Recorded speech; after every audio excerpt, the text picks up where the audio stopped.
Hey, xin chào các bạn. Chào mừng các bạn đã quay trở lại với channel của tôi.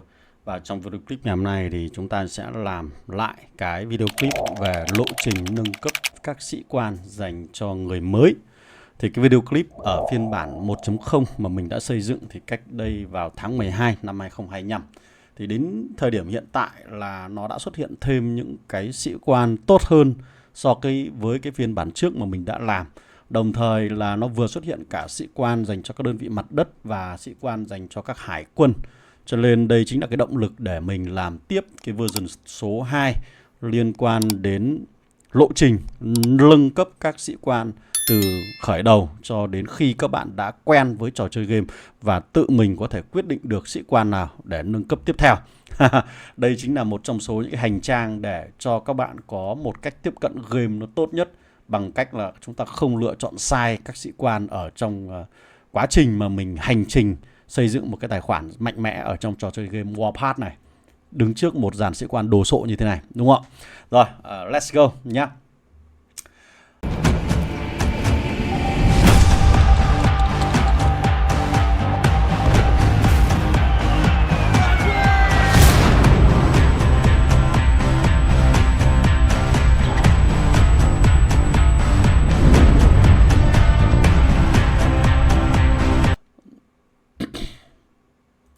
Rồi, mình đã làm một cái hình họa để các bạn có thể dễ dàng chụp lại, sau đó lưu lại để chúng ta có một cái nhìn, một cái cẩm nang hành trình ở trong trò chơi game Warpath này nhá. Trước tiên để mình giới thiệu về cái cách đọc bản roadmap này để các bạn dễ làm quen này. Thì hiện tại là mình sẽ chia ra làm 3 cái đường đi là dành cho các người chơi chuyên về bộ binh này, người chơi chuyên về xe tăng này, và những người chơi chuyên về pháo binh. Song song đó thì các bạn nhìn thấy ở các cột này sẽ là các cái co đơn vị, co sĩ quan đi kèm với các đơn vị đó. Thì hiện tại mình chỉ xây dựng đến cái co thứ 3, tức là các bạn sẽ có khả năng chơi được 3 đơn vị. Đấy, với những cái lộ trình mà mình tư vấn nhá. Đấy. Ngoài ra thì trong cái lộ trình này sẽ bao gồm cả các đơn vị hải quân nữa. Cho nên là các bạn sẽ cần phải cân đối cái lượng tượng vàng mà mình đang có để nó phù hợp với cái quá trình mà mình phát triển và tham gia vào trong trò chơi game Warpath này. Bởi vì khi mà máy chủ của các bạn đạt ngày thứ 60 thì chúng ta đã xuất hiện các đơn vị hải quân rồi. Và ở trên bản đồ cấp độ 4 hiện tại thì nó đều có sự xen kẽ giữa các đơn vị mặt đất, các đơn vị không quân và các đơn vị hải quân trong cùng một bản đồ. Cho nên chúng ta không thể bỏ rơi cái lực lượng hải quân này ra một bên được, mà bắt buộc là chúng ta sẽ phải có cái sự phát triển song song nhá. Mình ở trong video clip này thì mình không có hướng dẫn cụ thể về các đơn vị mà các bạn sẽ chọn.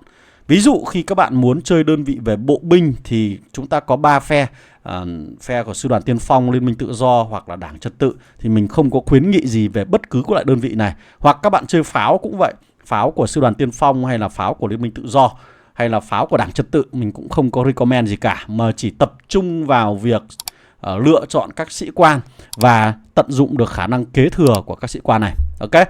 Rồi, ở trong những ngày đầu tiên khi các bạn tham gia vào trò chơi game Warpath thì chúng ta sẽ chỉ cần quan tâm cho mình những cái sĩ quan sau đây. Thứ nhất là cô nàng Percy. Cô nàng này sẽ cho chúng ta ngay trong giai đoạn đầu, thậm chí là trong 3 ngày đầu tiên là các bạn đã có khả năng sở hữu cô nàng này rất là mạnh mẽ rồi. Chúng ta hãy tham gia vào cái sự kiện con đường ngoan cường là có khả năng đánh thức được cô nàng này miễn phí.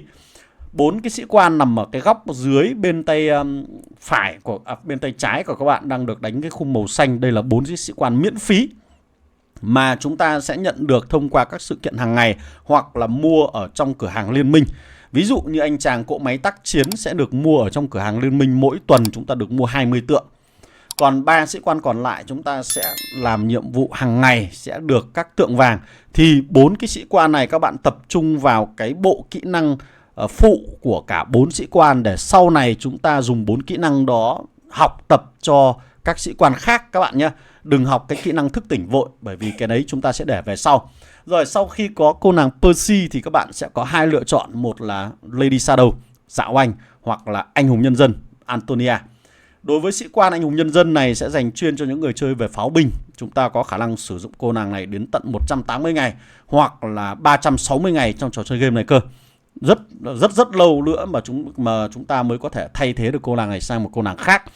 Còn ở đây chúng ta còn có Dạ Oanh là một trong số những sĩ quan rất tốt trong giai đoạn đầu của trò chơi, bởi vì cô có khả năng tiến hóa lên đến thế hệ thứ 5. Đồng nghĩa với việc là khả năng sử dụng lâu dài của sĩ quan này rất tốt. Khi mà có khả năng tiến hóa như vậy thì bộ kỹ năng của cô cũng được nâng cấp theo, khiến cho sức mạnh của cô không hề bị thay đổi theo thời gian. Nếu như mà chúng ta chơi lâu ở trong trò chơi game này, chỉ trừ phi mà chúng ta xuất hiện các sĩ quan Gen 6 thế hệ thứ 6 thì chúng ta sẽ tính sau các bạn nhé. Còn hiện tại thì các bạn vẫn cứ chọn một trong hai sĩ quan này đều triển khai được cho giai đoạn đầu của trò chơi. Nhớ là anh hùng nhân dân thì sẽ cho pháo binh, còn Dạ Oanh, Lady Shadow này sẽ cho cả bộ binh hoặc là xe tăng, bởi vì cô nàng này có cái thẻ linh hoạt các bạn nhé.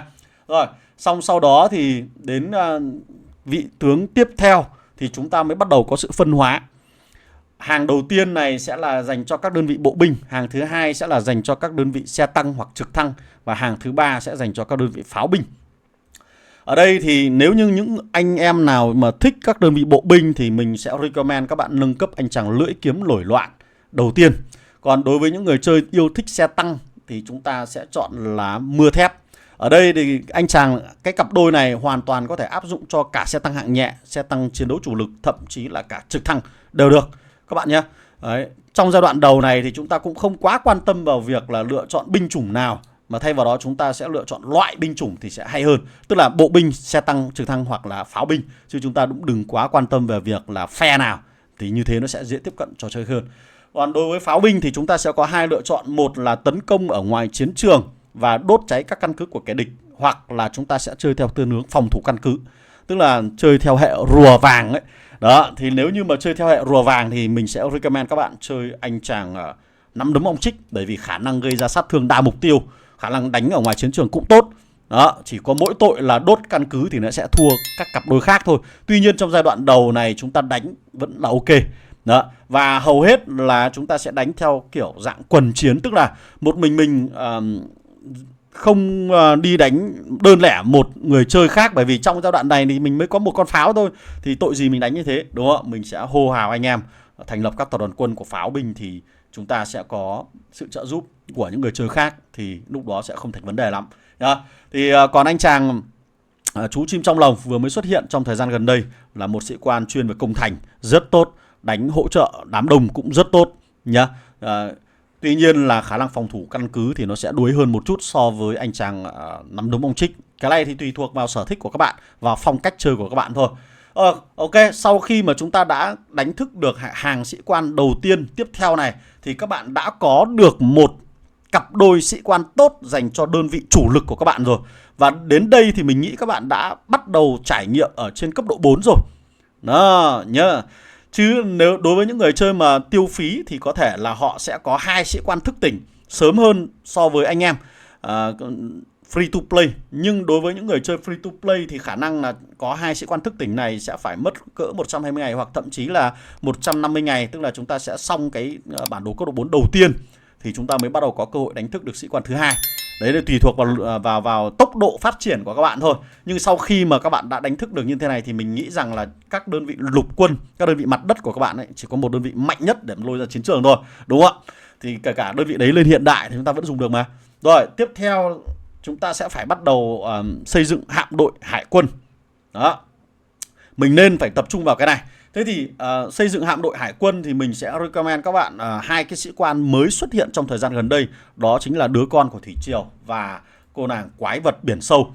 Đó, hai sĩ quan này là hai sĩ quan thế hệ thứ 5. Thì ít ra nếu như chúng ta đầu tư vào hai sĩ quan này thì nó sẽ còn rất lâu nữa nó mới bị out meta, đúng không ạ? Rõ ràng thì sau này nó sẽ ra thêm các sĩ quan thế hệ thứ 5 nữa, thế hệ thứ 6 nữa, thì nó vẫn tốt hơn là nếu như chúng ta bắt đầu bằng một sĩ quan thế hệ thứ 4. Có phải không ạ? Đó, thế nên là một trong hai sĩ quan này các bạn chọn sĩ quan nào để đánh thức trước cũng được. Nhưng ở đây mình sẽ recommend các bạn chọn đứa con của thủy triều thì nó sẽ dễ dàng chơi hơn, bởi vì nó có thể lắp đặt ở trên tất cả các loại tàu. Nó không kén các đơn vị các bạn ạ, và nó có thể phối hợp được với các sĩ quan khác bình thường. Sau đó thì chúng ta sẽ nâng cấp đến cô nàng vừa mới ra mắt trong thời gian gần đây nhất là phiên bản 13.4 vừa rồi.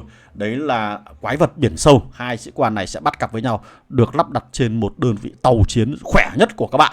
Nhớ nhá, phải là khỏe nhất của các bạn mới mang ra chiến trường đánh nhau. Còn nếu như các bạn đi chiến dịch thì chúng ta lại phải tính một cái bài toán khác. Mình sẽ không nhắc đến ở trong video clip này để nó tránh đỡ quá dài. Rồi, xong sau đó thì ở đây các bạn bắt đầu có một đơn vị mặt đất khỏe này và một đơn vị hải quân khỏe. Đó. Tiếp theo đó thì trong cái hành trình phát triển của các bạn thì chúng ta bắt đầu lại tiếp tục nâng cấp đến đơn vị mặt đất tiếp theo. Một đơn vị mặt đất khỏe tiếp theo thì mình sẽ bắt đầu lựa chọn các sĩ quan mặt đất tiếp theo. Ở đây thì mình sẽ recommend các bạn chọn là Margarita. Cô nàng này là một sĩ quan linh hoạt, điều đó có nghĩa rằng chúng ta có thể triển khai cho bộ binh, xe tăng hạng nhẹ, xe tăng hạng nặng, xe tăng hạng siêu nặng, xe tăng chiến đấu chủ lực, thậm chí là cả trực thăng được.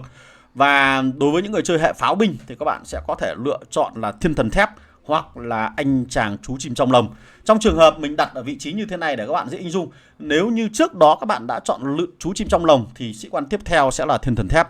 Còn nếu như trước đó các bạn đã chọn là nắm đấm ong chích thì sĩ quan tiếp theo sẽ là chú chim trong lồng, để mình cân bằng được khả năng vừa phòng thủ căn cứ lại vừa có thể tấn công kẻ địch ở ngoài chiến trường. Bởi vì nếu như các bạn đã đến cái giai đoạn này có nghĩa rằng chúng ta đã chơi đến bản đồ City 4 cấp độ 4 lần thứ 2 hoặc lần thứ 3 rồi thì bắt buộc là chúng ta sẽ phải có cả khả năng phòng thủ lẫn khả năng tấn công. Đối với những người chơi về hệ pháo binh thì hai cái sĩ quan được đặt ở trong cái màu xám này sẽ có thể bắt cặp với cô nàng anh hùng nhân dân. Nếu như các bạn mà mang ra ngoài chiến trường thì phải bắt buộc vẫn là Ki anh hùng nhân dân làm một sĩ quan ở trong đó rồi. Sau đó thì tùy thuộc vào tình huống, chúng ta muốn đánh ở ngoài cánh đồng mở tiêu diệt kẻ địch thì mình có thể chọn nắm đấm ong chích, đúng không? Sau đó nếu như muốn đốt cháy các căn cứ thì mình lại chọn chú chim trong lồng để thay thế nó vào nhá. Đấy, thì toàn bộ cái quá trình mà lựa chọn các sĩ quan thì mình cần phải linh hoạt. Rồi quay trở lại với Margarita thì mình để ở đây là nó sẽ áp dụng cho cả bộ binh và cả các đơn vị xe tăng. Sở dĩ mình lựa chọn cô nàng này thì như mình đã nói là nó là một sĩ quan linh hoạt. Linh hoạt thì thậm chí các bạn có thể triển khai cho cả đơn vị pháo binh nữa.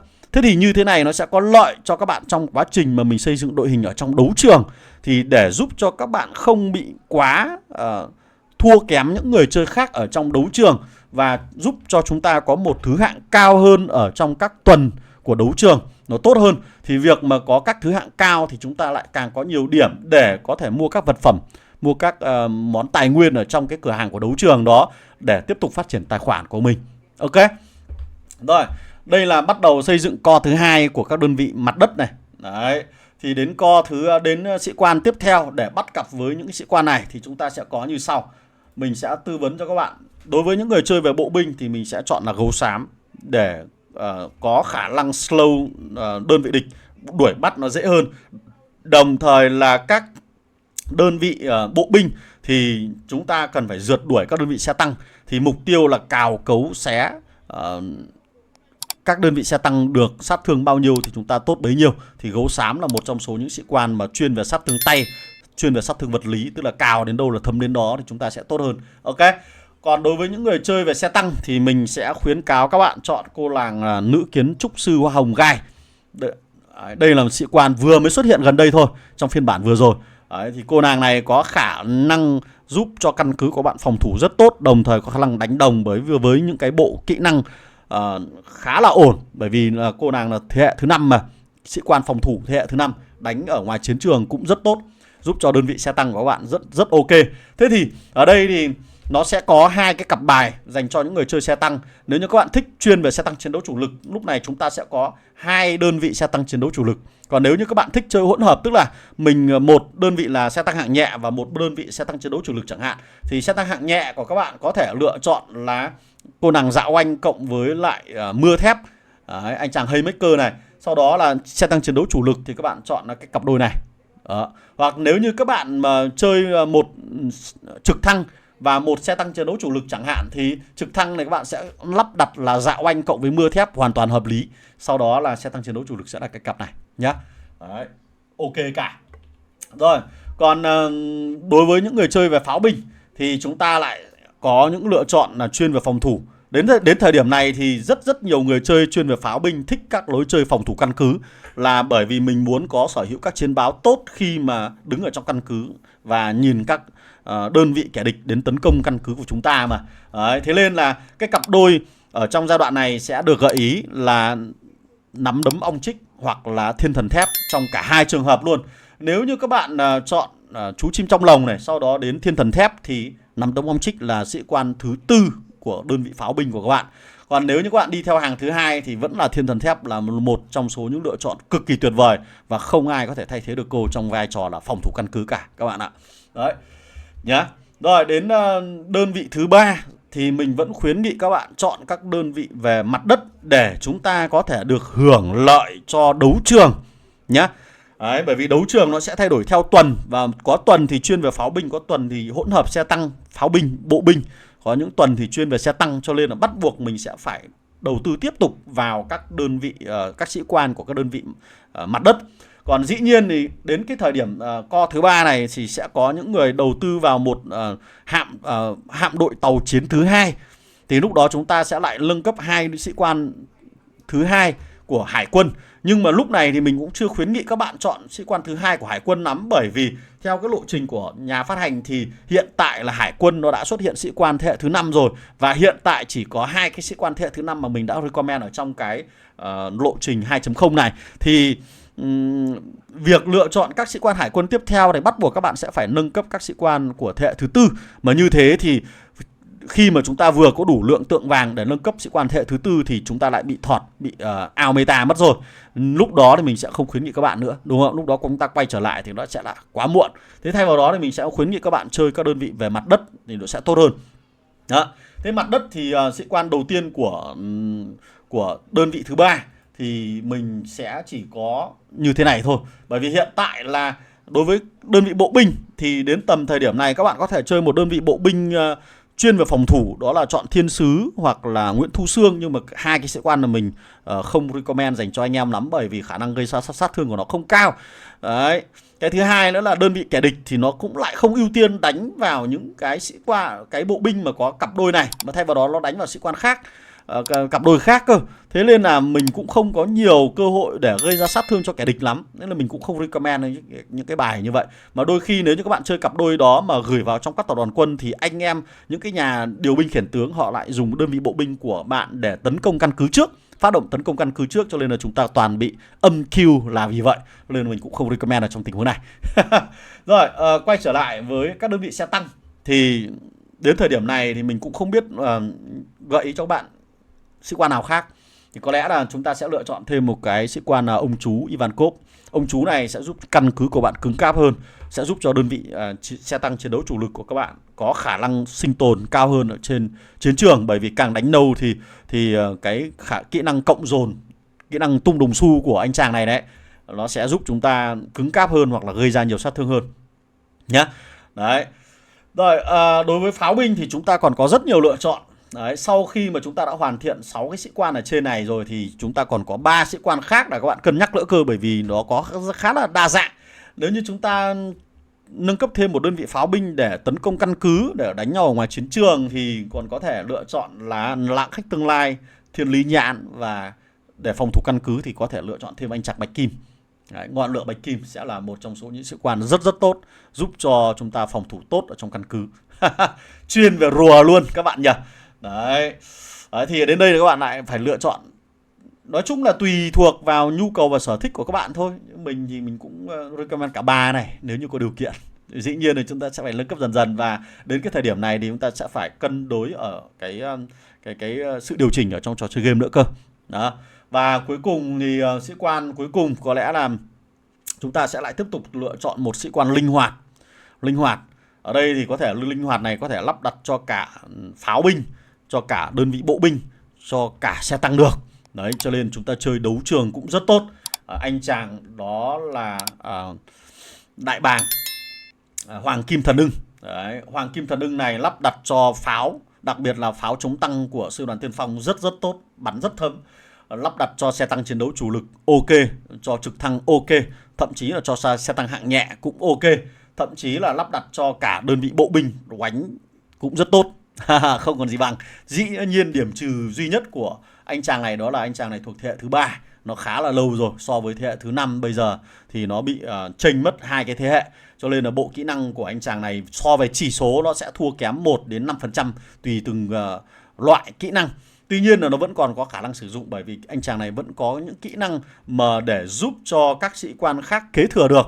Ví dụ như kỹ năng chuyên về phòng thủ căn cứ, kỹ năng tăng sát thương, vân vân, hoặc là kỹ năng tăng về tỷ lệ chí mạng, vẫn tuyệt vời mà nhỉ. Đó, thế thì đến đây là các bạn đã có được 3 đơn vị rất khỏe dành cho các đơn vị mặt đất cộng với một đơn vị khỏe dành cho các đơn vị hải quân. Thì mình nghĩ rằng đến thời điểm này, đến thời điểm mà các bạn đã có những thứ như thế này thì các bạn đã khả năng là các bạn đã có những cái khái niệm, những cái am hiểu nhất định về trong trò chơi game. Thì lúc này nhà phát hành có tung thêm những kỹ năng, những cái sĩ quan nào mới thì chúng ta bắt đầu cân đối để thay thế lần lượt cho những cái sĩ quan xuất hiện trên đây. Và những cái sĩ quan này đang xuất hiện ở trên màn hình của các bạn sẽ được kế thừa, sẽ được đem cái kỹ năng của họ để học cho những kỹ sĩ quan mới đó nhé. Đấy là cái logic ở trong trò chơi game này. Ok. Rồi, với những video clip này thì có lẽ là hy vọng các bạn đã có một cái cách tiếp cận trò chơi game nó dễ hơn, nó đơn giản hơn, và chúng ta có đỡ bị thua kém hơn so với những người chơi tiêu phí, bằng cách là lựa chọn chính xác các sĩ quan mà mình cần thay vì là mình đầu tư dàn trải.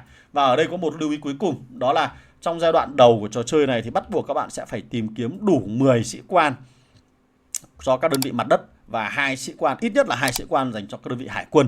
Đấy, để chúng ta vừa chơi được ở bản đồ cấp độ 4, chúng ta vừa hoàn thiện đấu trường, chúng ta vừa chơi được ở ngoài chiến trường, vừa phòng thủ được căn cứ tốt và phù hợp với cái lộ trình xây dựng các đơn vị của các bạn nhé. Đấy. Còn sau khi các bạn đã có được 10 sĩ quan như vậy rồi thì chúng ta mới bắt đầu thay thế lần lượt. Và nguyên tắc của mình vẫn là thức tỉnh các sĩ quan chứ không nên đi học skill. Bởi vì học tập như thế thì chúng ta sẽ rất tốn kỹ năng. Đấy, ví dụ như này, rất tốn.